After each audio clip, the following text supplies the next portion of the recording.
Lopetegui, Quintana y Aranguren reportaban a Peña, que a su vez reportaba a Macri, pero ahora reportan a Vicomi, que antes reportaba a Peña y que ahora reporta a la autoridad máxima, o sea, Cristina Lagarde.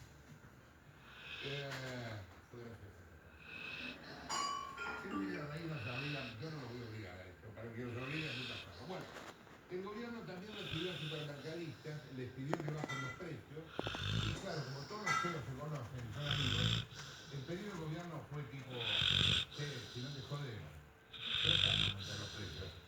Ya lo comentaron. Bueno, para la próxima no te cuentes, ¿eh? India, O sea, ¿qué onda te pido? deja de roncar.